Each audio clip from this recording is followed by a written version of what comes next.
Hey friend, Brandon here. After years and years of delays, rumors, leaks, and hopes and dreams, the Google Pixel Watch just might be one of the most anticipated products to come from Google in a very long time. In fact, rumors of the Google Pixel Watch have been happening since 2018. So we have some updates on when the Google Pixel Watch will be announced, what Google needs to do to set it apart from other Android smartwatches, how it could actually dominate the smartwatch market and compete with the Apple Watch, this is a very important point, and things Google needs to avoid so it doesn't fail. This is a video essay of sorts, so it's important to watch the entire video until the end because it ties the whole video together. By the way, this video is sponsored in part by Seekr, a new independent search engine powered by AI that gives you control to find the information that you're looking for without the influence of major platforms and their financial interests. It's a search engine for those of us searching for the truth seekers. You can find out more about Seekr by clicking the link in the description, and we'll talk about them a bit more later in the video. Based on the comments and tweets I've received over the past couple of weeks, a lot of you have wanted an update on what is going on with the Google Pixel Watch and when it will be coming out. So this section of the video is for you. Previous rumors had suggested that the Google Pixel Watch would be announced at this year's upcoming Google I/O conference in May. While that may have actually been true at one point, and one could still say it's a little bit valid, it's actually changing up quite a bit. John Prosser from Front Page Tech recently tweeted out that Google will not actually release the Google Pixel Watch this May, but will instead tease the Google Pixel Watch at Google I/O instead. Whether or not we get to see it, hear about any of its specs, or we just end up with a who's that Pokemon silhouette,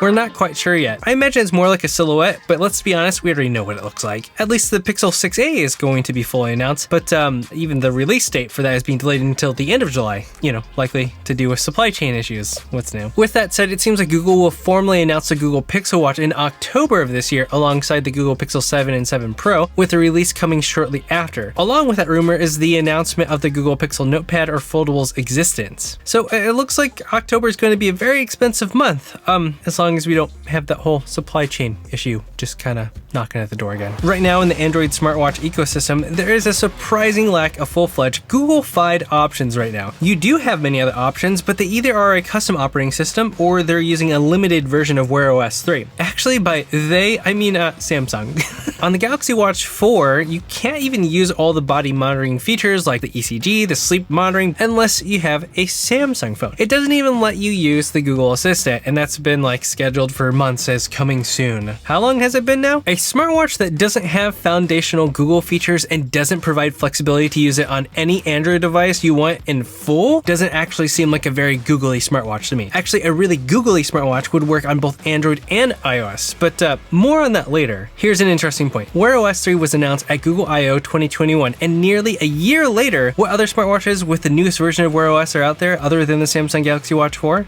If there are some out there, I haven't heard of it and I can't find it. We haven't even seen Wear OS show up on any Fitbits, and Google owns Fitbit, and the latest Fitbit rumor suggests only new devices that don't have Wear OS on it. So, you know, that's frustrating. So that just emphasizes how critical it is that Google releases the Google Pixel Watch. Much like what Google has done with the Nexus smartphone devices and now the Google Pixel and Pixelbook Chromebooks, Google has used these devices in many ways to show how other manufacturers can make their own devices better. So that means that the Google Pixel Watch would be the first Wear OS smartwatch that is truly open, full-fledged, and possibly with unique features that push the category forward. Add in the fact that current Wear OS devices can work with Apple iPhones, albeit with a little bit of a lack in features. I think there's a great opportunity for Google to close that divide. Think about it this way. The fact that some of their existing apps are sometimes released first or created better on iOS before Android shows that Google isn't opposed to making this cross-platform support possible. They're already doing it in other areas with their services and even Fitbit, so they just need to do that with Wear OS. And there's definitely a potential route that I think could help Google dominate the market, which we'll talk about in a moment, but maybe that's what we'll see on the Google Pixel Watch. At the end of the day, much like other services, Wear OS being available on either platform is a benefit to Wear OS's adoption. It shouldn't matter what phone you use, whether it's a Samsung phone, an Apple iPhone, or a Google Pixel. So for those of you who have been following me for a while and are active in the This Is Tech Today Discord server, know that I really like to look for things in a more balanced and nuanced perspective. I really dislike extremes, being a fanboy of anything or choosing a specific tribe and blindly following and improving anything that comes from that tribe. I often point out that there can be pros and cons to everything, and to objectively look at everything you can to find the truth. That's why I really love that I've been able to partner with Seekr, a new independent and transparent search platform that's powered by artificial intelligence and machine learning. Seekr gives you the tools to find exactly what you're looking for. You have control over the information you get instead of a major platform curating what they want you to see based on their own interest. What makes Seekr especially awesome is that it provides you with a Seekr score and a filter so you can look at the various search results and see how the article stacks up. That way you're not duped for another stupid, nasty surprise article or something that is unnecessarily dramatic with personal attacks. My favorite part is that you can tell whether the content is more subjective or objective. This is especially helpful if you're just trying to find out the facts and what is true, which actually helped out with making this video. If you're looking up content that happens to involve politics, you can even filter content based upon its political leaning. I personally like it right smack in the middle. So Seekr is right up my alley because its goals line up with who I am as a person who seeks to understand nuance and know the truth. Be among the truth seekers and try out Seekr by checking out the link in the description, and thanks to Seekr for sponsoring this portion of the video. So how can the Google Pixel Watch dominate the smartwatch market? It seems completely ridiculous considering the Apple Watch has been around for what, 7 years, and the Pixel Watch would be the first smartwatch made by Google. So the skepticism is understandable, but let me present to you a potential scenario that helps start a trajectory that has the potential for significant market domination over time. And when we mention trajectory, we also kind of have to keep in mind the difficulties of Google's venture into a custom system on a chip with the Google Pixel 6 and Tensor. Okay, here we go. In many ways, I've hinted at this throughout the whole video. Beyond a fully Google smartwatch, the silver bullet for Google is Fitbit. Yes, Fitbit. You see, I was having a conversation with a few different iPhone users and the topic of smartwatches came up. And I asked, why don't any of you have an Apple Watch? And they all said that they didn't like the rectangle design of the Apple Watch. They wanted a more traditional circle design for a smartwatch. So, you know, an Apple Watch isn't really a good option for them on iOS. On top of that, one of the guys I was talking about said that his wife and daughter both use and absolutely love their Fitbits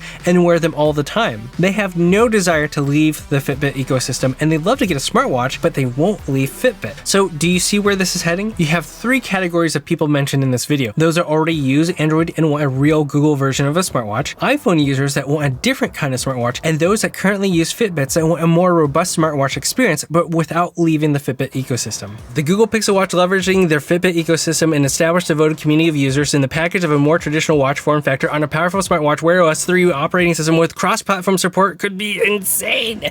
Do you realize how big of an opportunity that is? It isn't just a smartwatch that only Android users would buy, but iPhone users, and in America, there's a heck of a lot of those users. That's a much greater total addressable market or potential customer base than most people are really realizing. The Apple Watch doesn't even have this potential market opportunity. But it's also important to be realistic. This is not going to be something where the Pixel Watch just dominates from the first version. No, it's like the Google Pixel 6 Pro. It's just kind of setting up a trajectory so that over time it improves and actually gains a wider and wider market share. So I don't want you to think that this is going to be something overnight. It's going to take time, but they need to have a good start and foundation to actually reach a market dominance. And that all starts with people buying it. And you know what happens when more people buy a product, especially a new one? The community and ecosystem is stronger, and then the company invests in it and into further iterations of it. And that's good for everyone. But Google just needs to make sure that they don't screw it up. So what would cause the Google Pixel Watch to fail? Well, let's talk about that from the foundational to the higher level point. First of all, terrible battery life would ruin the Google Pixel Watch. That has been rumored to be a concern for early testers, so I really hope that they figure out before it releases. It also needs to perform well. The processor that it's using hasn't been confirmed, but it is possible that Google will have their own custom chip in there, which if the Google Pixel 6 is any indicator, it isn't exactly the smoothest and easiest thing to do. The hardware needs to be of high quality. The curved screens on the renders look nice, but have me worried, and I have